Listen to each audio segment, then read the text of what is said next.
இந்த நாளிலும் தேவனுடைய வசனத்தின் தியானத்துக்காக கர்த்தர் நமக்கு கொடுத்திருக்கிற வேத பகுதி கலாத்தியர் 1:14, 15, 16 ஆகிய வேத பகுதிகளை நான் வாசிக்கிறேன்.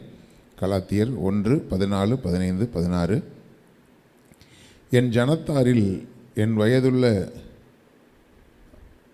அநேகரை பார்க்கிலும் யூத மார்க்கத்தில் தேறினவனாய் என் பிதாக்களுடைய பாரம்பரிய நியாயங்களுக்காக மிகவும் பக்தி வைராக்கியம் உள்ளவனாய் இருந்தேன்.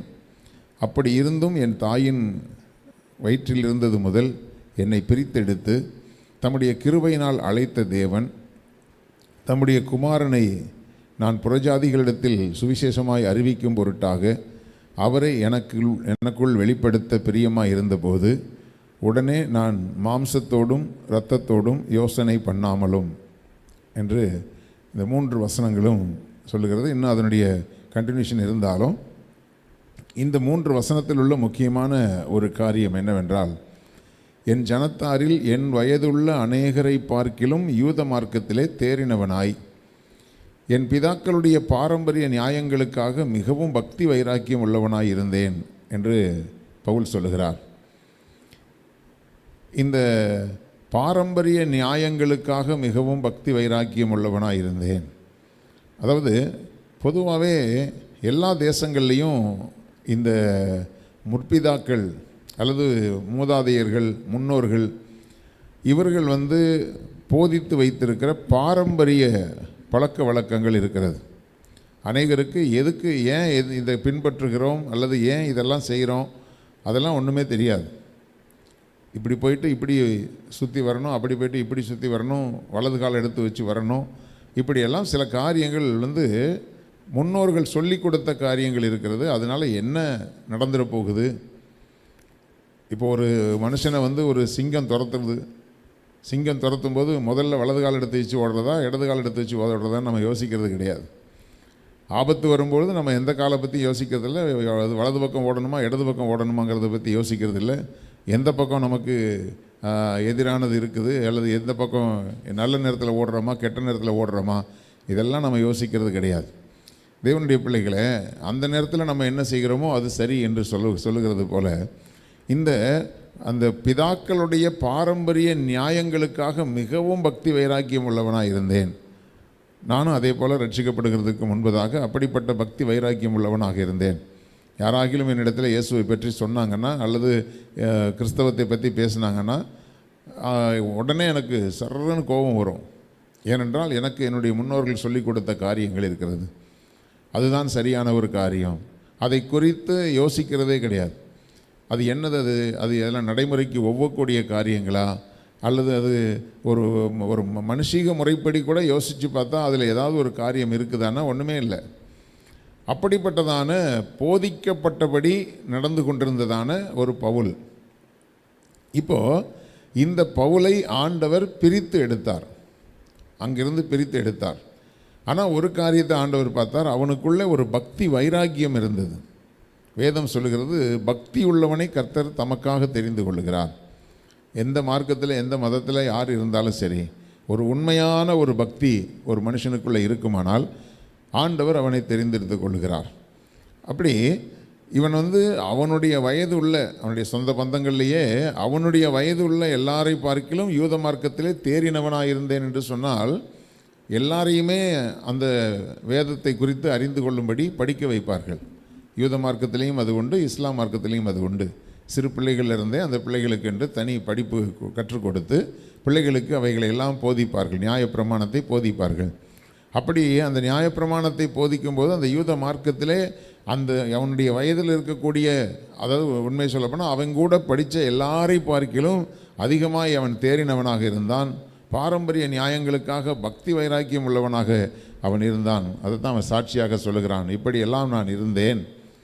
இப்படி அப்படி இருந்தும் என் தாயின் வயிற்றில் இருந்தது முதல் என்னை பிரித்தெடுத்து. இந்த வார்த்தையை நல்லா புரிந்து கொள்ளுங்க தேவ பிள்ளைகளே. நம்ம எல்லாரையுமே ஆண்டவர் பிரித்து தான் எடுத்திருக்கிறார். ஏன்னா நமக்கு எந்த ஒரு மனுஷ உபதேசங்களினால் நாம் வளர்ந்திருக்கக்கூடாது. அல்லது மனுஷரோடு நம்ம சேர்ந்து இருக்கிறோம், மனுஷர்களை விட்டு நாம் பிரிந்து போகிறது இல்லை என்றாலும் நம்முடைய ஆவி பரலோகத்துக்கு ஏற்ற விதமாய் பிரித்து எடுக்கப்பட வேண்டிய ஒரு அனுபவம் நமக்கு இருக்கணும். நிறைய பேருக்கு என்ன நினைக்கிறாங்கன்னா, கிறிஸ்தவர்கள் என்று சொன்னால் முன்னாடி வேற ஒரு கோயிலுக்கு போயிட்டு இருந்தோம், இப்போ நம்ம சர்ச்சுக்கு போய்கிட்டு இருக்கிறோம், இதுதான் மாற்றம் என்று நினைக்கிறார்கள். தேவனுடைய பிள்ளைகளை, அப்படி வெறும் இடத்த மாற்றுறதுனால ஒன்றும் ஆக போகிறது இல்லை. அதாவது ஒரு இடத்துல லஞ்சம் வாங்கினான்னு சொல்லி ஒருத்தனை தூக்கி உடனே இடம் மாற்றம் பண்ணுறாங்க. அந்த இடம் மாற்றம் பண்ணால் போகிறவன் அவன் திருடனாக தானே போகிறான். அங்கே போனால் மட்டும் அவன் லஞ்சம் வாங்க மாட்டானா? ஒருத்தர் மேலே நடவடிக்கை எடுத்து அவருக்கு இடம் மாற்றம் கொடுக்கப்பட்டிருக்கிறது, அல்லது தற்காலிகமாக அவருடைய வேலை நிறுத்தம் செய்யப்பட்டிருக்கிறது, சஸ்பெண்ட் பண்ணப்பட்டிருக்கிறது. இப்படியெல்லாம் சில காரியங்களை போடும்போது திருடனாக தான் இருக்கிறான், ஏமாத்துக்காரனாக தான் இருக்கிறான்.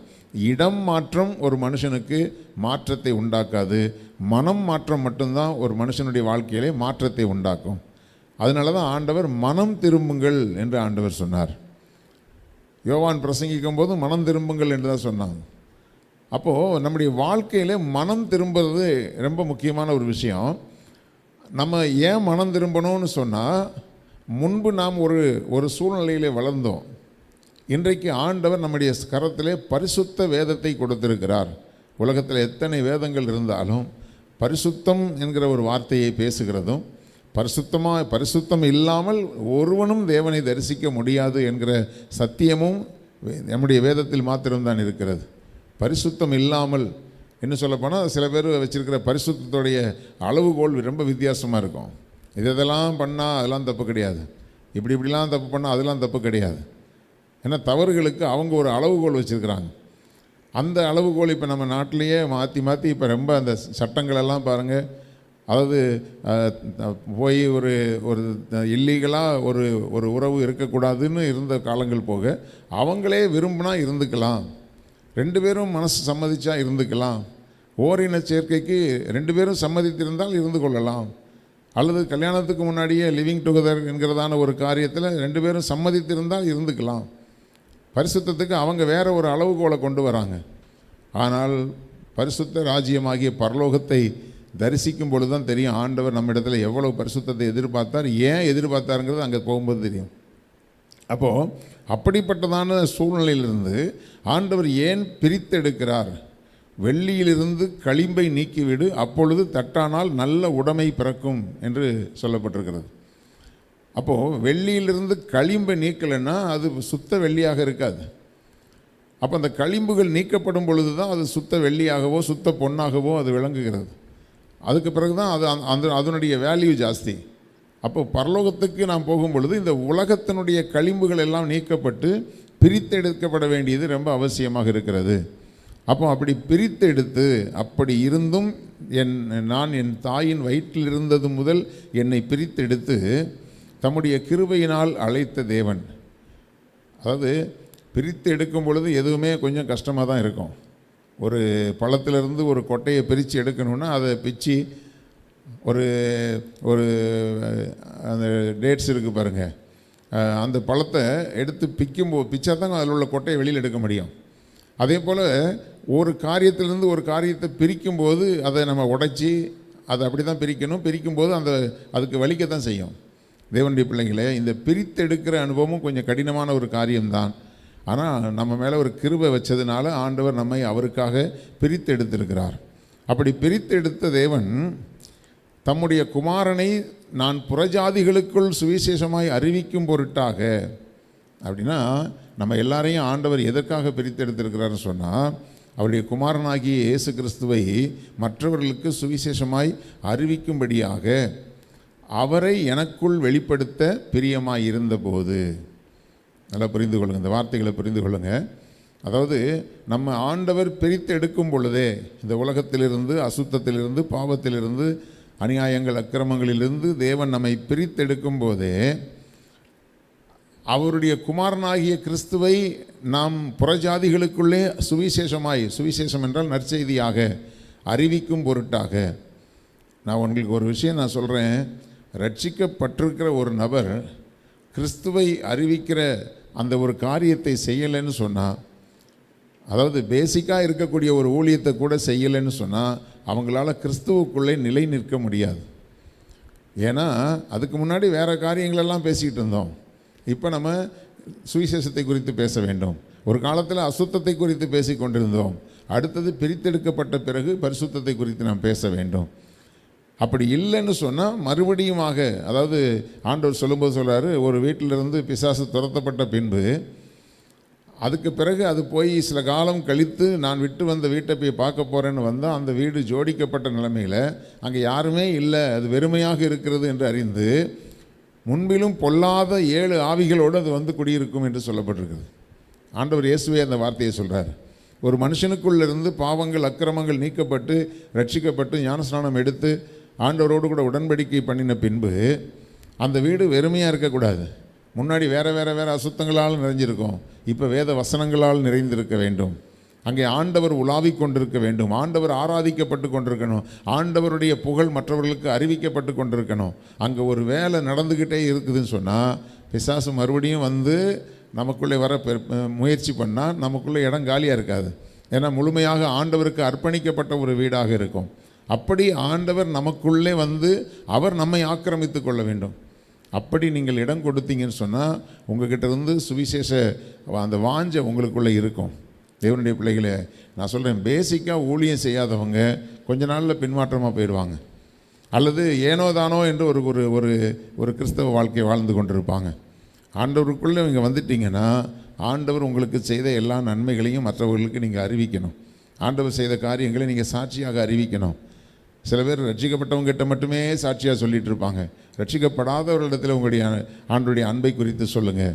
ஏனென்றால் இந்த சுவிசேஷ ஊழியம் மிக மேன்மையான ஊழியம்.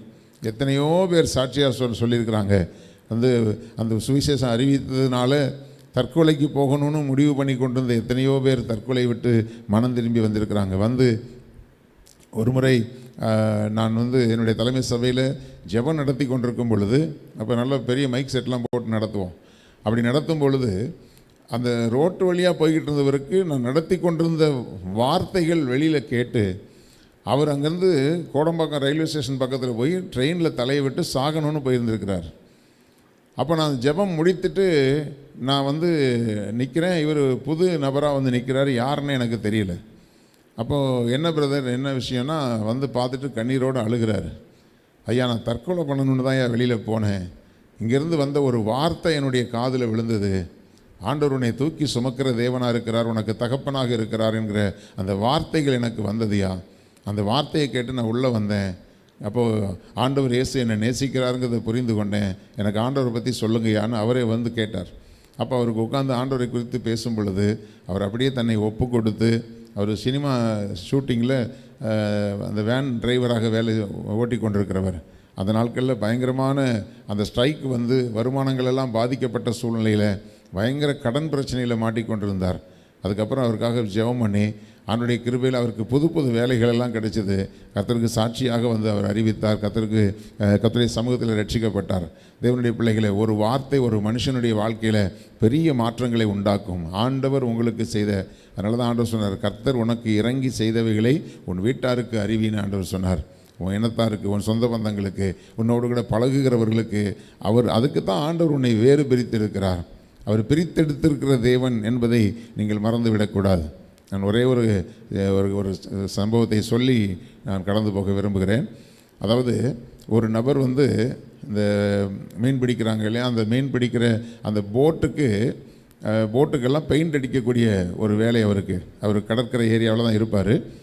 அப்போது அந்த போட்டுகளுக்கெல்லாம் பெயிண்ட் அடிக்கிறது, பட்டி பார்க்குறது, இப்படிப்பட்ட காரியங்களை செய்து கொண்டிருந்தார். அப்போது ஒரு போட்டோடைய ஓனர் வந்தார். ஐயா, அந்த என்னுடைய போட்டுக்கு பெயிண்ட் அடிக்கணும், எவ்வளோ வேணும்னு சொல்லி ரேட்டு பேசி அந்த போட்டை பெயிண்ட் அடிக்க சொல்லிட்டு போயிட்டார். போனதுக்கு பிறகு பார்த்தா இவர் நல்லா ஃபுல்லாக பெயிண்ட் ஃபுல்லாக அடிச்சிட்டு இருக்கும்போது அந்த போட்டில் அடியில் ஒரு சின்ன ஓட்டை ஒன்று இருந்துருக்குது. அந்த ஓட்டையை பார்த்த உடனே இவர் என்ன பண்ணியிருக்கிறாரு, சரி ஒரு ஓட்டை இருக்குது, அதை அப்படியே வச்சு எப்படி நம்ம பெயிண்ட் அடிக்கிறதுன்னு சொல்லிவிட்டு அந்த ஓட்டையை அடைக்கிறதுக்கு என்ன டெக்னிக் அதை பண்ணணுமோ அதை எல்லாத்தையும் பண்ணி அந்த ஓட்டையை நல்லா அடைச்சதுக்கு பிறகு வந்துட்டாங்க. இவர் இப்போ பெயிண்ட் அடித்து முடிச்சிட்டார். ஓனர் வந்தார். வந்த உடனே பார்த்தாரு, நல்லா பெயிண்ட் அடிச்சிருக்குது. உடனே பெயிண்ட் அடித்ததுக்குரிய கூலியை அவர்கிட்ட கொடுத்துட்டு சரி ரொம்ப தேங்க்ஸ்ன்னு சொல்லிட்டு அவரும் போயிட்டார். போனதுக்கு பிறகு கிட்டத்தட்ட ஒரு 2 நாள் கழித்து வேகமாக ஓடி வந்திருக்கிறாரு. ஓடி வந்து அவர் சொல்லியிருக்கிறாரு, ஐயா நீங்கள் செஞ்ச வேலைக்கு நான் காசு கொடுக்கணும்னு சொல்லிட்டு ஒரு பெரிய அமௌண்ட் எடுத்து அவர் கொடுத்துருக்காரு, இதை வச்சுக்கோங்க அப்படின்ட்டு. அப்போ இவருக்கு ஒன்றும் புரியல. நான் தான் பெயிண்ட் அடித்ததுக்கு காசு வாங்கிட்டேன்னா எதுக்கு இப்போ நீங்கள் காசு கொடுக்குறீங்க அப்படின்னு சொல்லும்போது அவர் சொன்னார், ஐயா நீங்கள் நான் என்னுடைய போட்டில் பெயிண்ட் அடிக்கிறது மட்டும் இல்லை, அந்த ஓட்டையையும் அடைக்கணுங்கிறத நான் உங்களுக்கு சொல்லணும்னு நினச்சிட்டு இருந்தேன். ஆனால் எனக்கு இருந்த டென்ஷனில் அந்த ஒரு காரியத்தை சொல்ல மறந்துட்டு நான் போயிட்டேன். அதுக்கப்புறம் பார்த்திங்கன்னா நாங்கள் பெயிண்ட் அடித்து முடித்து உங்களை நான் அனுப்பி விட்டுட்டேன். என்னுடைய பசங்க 2 பேரும் அவங்க மீன் பிடிக்க போகிறதுக்கு அவங்க இந்த ஓட்டை இருந்தது பசங்களுக்கு தெரியாது. அவங்க போட் எடுத்துகிட்டு அவங்க மீன் பிடிக்க போயிட்டாங்க. போனதுக்கு பிறகு எனக்கு என்ன செய்யணும்னு தெரியல. போனதுக்கப்புறம் கேள்விப்பட்டேன், ஐயையோ போட்டு உள்ளே மூங்கி போயிருமே, என்ன பண்ணுறது, என் பிள்ளைங்க செத்து போயிடுவாங்களேன்னு சொல்லி பயந்துக்கிட்டு இருந்தேன். 2 நாள் கழித்து அவங்க திரும்பி வந்தாங்க. வரும்போது அவங்க உயிரோடு வந்ததை பார்த்து நான் ஓடி போய் பார்த்தேன். அந்த ஓட்டை அடைக்கப்பட்டிருந்ததை நான் பார்த்தேன். நான் உங்களுக்கு சொல்லவே இல்லை, ஆனால் நீங்கள் ஓட்டை அடைச்சிங்க. அடைச்சதுனால இப்போ அதாவது இந்த சின்ன வேலைக்கு ஏன் இவ்வளோ காசு கொடுக்குறீங்கன்னு கேட்டார். ஒரு ஓட்டை அடைச்சதுக்கு ஏன் இவ்வளோ காசு கொடுக்குறீங்கன்னு கேட்டார். அவர் சொன்னார், நீங்கள் பண்ணது சின்ன வேலை இல்லை, அடைச்சது என்னமோ ஒரு சின்ன ஓட்டை தான், ஆனால் என் 2 பிள்ளைங்களுடைய உயிரை நீங்கள் காப்பாற்றிருக்கீங்க ஐயா, அதுக்கு எவ்வளோ கொடுத்தாலும் எனக்கு அது அதனுடைய விலை மதிப்பு இருக்காதுன்னு சொன்னார். இதுபோல தான் நிறையா பேருடைய வாழ்க்கையில் ஓட்டைகள் இருக்கிறது. ரட்சிப்பு இல்லாதபடினாலே பல தீமைகள் உள்ளே அவர்களை மூழ்கடித்து போடக்கூடிய அளவுக்கு பல தீமைகள் இன்றைக்கி உலகத்தில் சூழ்ந்திருக்குது. அருமையான தேவனுடைய பிள்ளைகளே, உங்களுக்கு கிடைத்த ரட்சிப்பை நீங்கள் அவங்களுடைய வாழ்க்கையில் சொல்லும்போது பெரிய பெரிய தீமைகளுக்கெல்லாம் அவங்களை விலக்கி நீங்கள் பாதுகாப்பீங்க. அவங்களுடைய வாழ்க்கையில் வரக்கூடிய பெரிய பெரிய தீமைகளுக்கெல்லாம் அவர்களை விலக்கி பாதுகாப்பீங்க. எத்தனையோ பேர் எனக்கு தெரியும், அவங்க ரட்சிக்கப்படாமல் இருந்தால், ஆண்டவரை ஏற்றுக்கொள்ளாமல் இருந்தால் என்றைக்கோ அவங்களுடைய உயிரை மாய்த்து கொள்வார்கள். அப்படிப்பட்டதான சூழ்நிலைக்கு அவர்களுக்கு ஏதோ ஒரு சூழ்நிலையிலே இயேசு கிறிஸ்து அறிவிக்கப்பட்டார். தேவ பிள்ளைகளே, உங்களுக்கு ஆண்டவர் அவருடைய ரட்சிப்பை யார் மூலமாகவோ வெளிப்படுத்தினது போல நீங்களும் அவங்களுடைய வாழ்க்கையில் இருக்கக்கூடிய சில ஓட்டைகளை அடைப்பதற்கு ஆண்டவர் உங்களை பயன்படுத்த விரும்புகிறார். அது ஒன்றும் இல்லை, கர்த்தர் உங்களுக்கு செய்த நன்மைகளை மற்றவர்களுக்கு அறிவிப்பதற்கு. அதுக்காகத்தான் அவர் பாருங்கள், தம்முடைய குமாரனை நான் புறஜாதிகளிடத்தில் சுவிசேஷமாய் அறிவிக்கும் பொருட்டாக அவரை எனக்குள் வெளிப்படுத்த பிரியமாய் இருந்தபோது உடனே நான் மாம்சத்தோடும் இரத்தத்தோடும் யோசனை பண்ணவில்லை. நம்ம ஊழியம் செய்யலாமா, நான் ஆண்டவருக்கு என்னை அர்ப்பணிக்கலாமா, இது போய் நான் இது மாமாட்ட கேட்டேன், அக்காட்ட கேட்டேன், சித்தப்பாட்ட கேட்டேன், அப்பாட்ட கேட்டேன், அம்மா கிட்ட கேட்டேன். இது மாம்சத்தோடையும் இரத்தத்தோடையும் ஆலோசனை பண்ணுகிற காரியமே கிடையாது. ரட்சிப்பு என்பது அதாவது நான் பரலோகத்துக்கு போகலாமா போகக்கூடாதா, மற்றவங்களை நான் காப்பாற்றலாமா காப்பாற்றக்கூடாதா, இதெல்லாம் கேட்டுட்டு செய்யக்கூடிய காரியம் கிடையாது. கேட்டு செய்ய வேண்டிய காரியங்கள் நிறையா இருக்குது. ஆனால் இப்படிப்பட்ட ஒரு சுவிசேஷ ஊழியம் செய்கிறதற்கும் சரி, அல்லது ரட்சிக்கப்படுகிறதற்கும் சரி, ஞானஸ்நானம் எடுக்கிறதுக்கும் சரி, இவைகளுக்கெல்லாம் நம்ம இரத்தத்தோடையும் மாம்சத்தோடையும் ஆலோசனை பண்ணக்கூடாது. நாம் ஆலோசனை பண்ண வேண்டியவர் பரலோகத்தின் தேவன் ஒருவருக்கு மாத்திரம்தான். அவர் நமக்கு அதை வெளிப்படுத்த அவர் சித்தமாக இருந்தபோது, அவர் பிரியமாக இருந்தபோது உடனே நான் மாம்சத்தோடும் இரத்தத்தோடும் யோசனை பண்ணவே இல்லை. தேவனுடைய பிள்ளைகளை, கர்த்தருக்காக ஒரு காரியத்தை நீங்கள் தீர்மானம் எடுக்கும்போது அப்படிப்பட்டதுக்கெல்லாம் நீங்கள் எந்த மனுஷங்ககிட்டையும் நண்பர்களிடத்துலலாம் அதுக்கு ஆலோசனை கேட்க வேண்டிய அவசியமே கிடையாது. அதுக்கு ஆண்டவர்கிட்ட மட்டும்தான் நீங்கள் ஆலோசனை கேட்கணுமே தவிர மற்ற எல்லா காரியம், மற்ற குடும்பத்துக்குரிய காரியங்கள், எதிர்காலத்துக்குரிய மற்ற காரியங்கள், அதெல்லாம் நீங்கள் குடும்பத்தோடு ஆலோசனை பண்ணுங்கள், நான் வேண்டான்னு சொல்ல. ஆனால் ஆவிக்குரிய காரியத்துக்கு நீங்கள் யாரோடையும் நீங்கள் ஆலோசனை பண்ணாதீங்க. பவுல் அதை தான் சொல்கிறார், எனக்குள் அதை அவரை வெளிப்படுத்த சித்தமாக இருந்தபோது நான் மாம்சத்தோடு இரத்தத்தோடும் நான் யோசனை பண்ணவே இல்லை. தேவனுடைய பிள்ளைகளே, இவைகளை புரிந்து கொண்டு கர்த்தருக்கென்று உங்களை ஒப்புக் கொடுங்க. கர்த்தர் உங்களை எதற்காக பிரித்தெடுத்தார் என்பதை புரிந்து கொள்ளுங்கள். கர்த்தர் உங்களை ஆசீர்வதிப்பார். கண்களை மூடி நாம் ஜெபிக்கலாம். ஸ்தோத்திரம் பிதாவே, தேவாதி தேவனே, உமக்கு நாங்கள் நன்றி செலுத்துகிறோம். கர்த்தாவே, இந்த காலை வேளையிலும் கூட ஆண்டவரே, பவுலுடைய வாழ்க்கையில் ஆண்டவரே தன்னுடைய மார்க்கத்தில் எவ்வளவோ பக்தி வைராக்கியமாய் அவன் இருந்தாலும் அந்த பக்தி வைராக்கியத்தை ஆண்டவர் அறிந்து அல்லேலூயா கள்ளங்கபடில்லாத அந்த பக்தியை ஆண்டவர் தம்முடைய அன்புக்கு நேராக திருப்பி அல்லேலூயா ஸ்தோத்திரம் ஆண்டவரே உம்மை வெளிப்படுத்தும்படியாக பவுலை நீர் பிரித்தெடுத்தபடினாலே ஆண்டவரே ஸ்தோத்திரம் ஸ்தோத்திரம் அவர் ஒரு பெரிய அப்போஸ்தலனாய் உருவாக தேவன் அனுக்கிரகம் பண்ணியிருந்தது போல இந்த வார்த்தைகளை கேட்கிற அருமையான பிள்ளைகளையும் ஆண்டவரே ஸ்தோத்திரம் ஸ்தோத்திரம் தாயின் தாயின் கருவிலேயே பிரித்தெடுத்த தேவன் உடைய பிள்ளைகளை நீங்கள் ஆசீர்வதிக்கும்படியாக உடைய பிள்ளைகளை ஆண்டவரை உடைய சித்தத்துக்குள்ளே வழி நடத்தும்படியாக நாங்கள் ஒப்பு கொடுத்து நாங்கள் ஜெபிக்கிறோம். இந்த வார்த்தைகளை கேட்ட பிள்ளைகள் ஒவ்வொருவரையும் தேவன் ஆசீர்வதிப்பீராக. அவருடைய தேவைகளை எல்லாம் சந்தித்து தேவன் வழி நடத்துவீராக. இந்த நாளில் உடைய பிள்ளைகளுடைய போக்குவரத்துக்களை எல்லாம் பாதுகாத்து ஆசீர்வதிங்க. எல்லா துதியும் கனமும் மகிமையும் உமக்கே செலுத்துகிறோம். இயேசு கிறிஸ்துவின் இன்ப நாமத்தில் ஜெபிக்கிறோம் ஜீவனுள்ள எங்கள் நல்ல பிதாவே. ஆமென். ஆமென். ஆத்துமாவே கர்த்தரை ஸ்தோத்திரி, என் முழுவதுமே அவருடைய பரிசுத்த நாமத்தை ஸ்தோத்திரி. என் ஆத்துமாவே கர்த்தரை ஸ்தோத்திரி, கர்த்தர் செய்த சகல உபகாரங்களையும் மறவாதே. ஆமென். ஆமென். ஆண்டவர் உங்களை ஆசீர்வதிப்பார்.